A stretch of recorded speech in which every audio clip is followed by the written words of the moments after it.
MLB isn't like the NBA or the NFL for a lot of reasons. But one of the big ones, you almost never see baseball players request a trade from their team. But that didn't stop Brewers pitcher Aaron Civale from asking out of Milwaukee, and honestly, the Brewers are sure glad he did, because his trade led to the rebirth of the one, the only, Andrew Vaughn.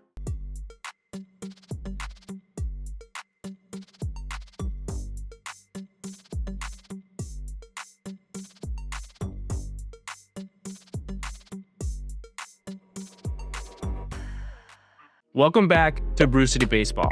And yes, much to Cubs fans' dismay, just like the Brewers' chances of winning the NL Central, I'm still alive. If you're new here, take a second to like and subscribe. If you've been here before and you're already subscribed, you're the best. I appreciate you. Now let's get right into today's video. First, let's take a look at why this trade happened. Surprising to almost everyone, in mid-June, the Brewers had a very fortunate problem: an overabundance of starting pitching. Especially after a brutal, injury-riddled start to the season, seriously, their starting rotation was decimated. At one point, Freddie Peralta was the only original starter left standing. Coming into the season, the Brewers knew that they would be without Brandon Woodruff and Robert Gasser to start the year, but injuries just kept piling up. Tobias Myers, DL Hall, Aaron Ashby, Nestor Cortez, Jose Quintana, and Aaron Civale himself all hit the shelf.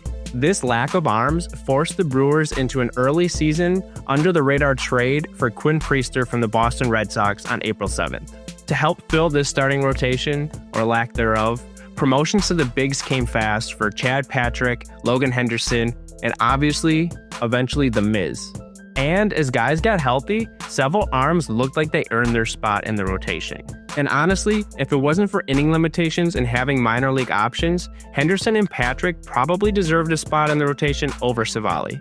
Instead of simply DFAing him, the Brewers, in classic Brewers fashion, sent Civale to the bullpen. It's not an unusual move in Milwaukee either.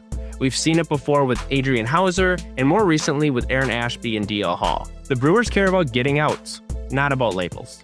Civale, entering his free agent season, however, was not.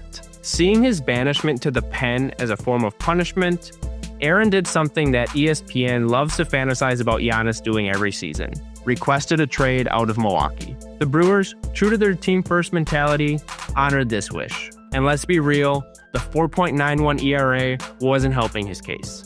To add to the drama, the whole bullpen move and trade request happened on Civale's birthday. As a belated birthday gift, just a day later, the Brewers sent him from one of the hottest teams in baseball to one of the coldest, the Chicago White Sox. The same White Sox that just set an all-time record for losses in a season last year. From a contender to a crater, all because he didn't want to play his role. Seeing him traded to the White Sox seemed like poetic justice enough, and any return honestly felt negligible. And let's be honest, at the time, it really didn't feel like much. But somehow, the baseball gods blessed up, because in return, the Brewers landed Andrew Vaughn. Enter Andrew Vaughn, who had just been DFA'd by a bad team and was hitting under 200. And the Brewers already have Rhys Hoskins and Jake Bauers covering first base. Vaughn's path to contributing in Milwaukee didn't look so clear. But then Hoskins got hurt, and Vaughn got a crack at it.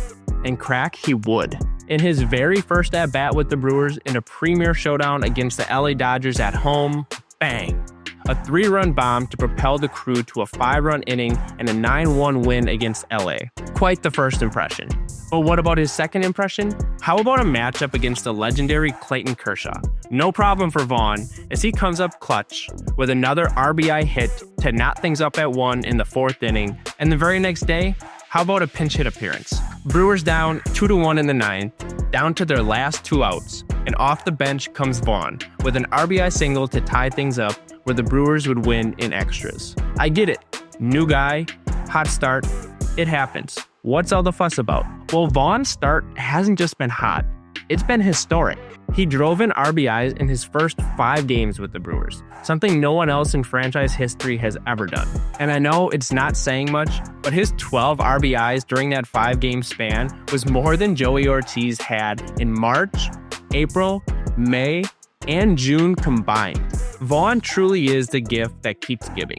Down 2-1 against the Nats, Vaughn hits a go-ahead double. Down 5-3 in the 9th inning of the same game, this time a game-tying double to send the Brewers to another win. Down 2-1 in the 8th versus the Marlins and facing a sweep at home, Vaughn's not fazed.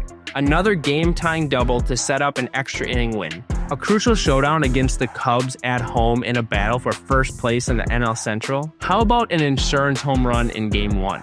What about an absolute tank of a grand slam to break it open in Game 2? Just like Brian Anderson, you might be wondering, Andrew Vaughn, who are you? He's him. In his first 17 games, the Brewers went 13-4 with Vaughn in the lineup. He set a franchise record with 21 RBIs in his first 15 games with the team. He's hitting .386 in 57 at-bats, with more RBIs in Milwaukee than he had in 185 ABs on the south side. He's already more than doubled his home run total for the season, 6 bombs in just over 2 weeks. His OPS? How about 1220? OPS plus? 238. Will he sustain that? Probably not. But sometimes all a guy needs is a change of scenery.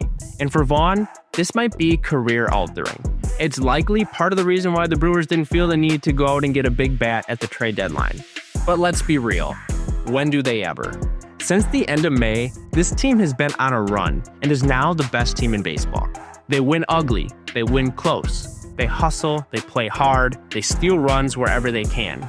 And now, they can slug a bit too. People said they needed to trade for a power bat to be a contender. Well, maybe they already did. Andrew Vaughn has been a huge part of Milwaukee's surge, and he might get a statue outside AmFam before we know it. And really, we owe it all to Aaron Civale. So thanks, Civ. Someone had to take one for the team. Now I want to hear from you. Do you think Vaughn is the real deal, or is this just some lucky hot streak? When Hoskins returns, will he reclaim his first base role? Let me know down in the comments below. And if you made it this far into the video, thanks so much for watching. Please take a second to smash that like and subscribe button. It really goes a long way in helping me grow the channel. Anyways, until next time, baseball fans.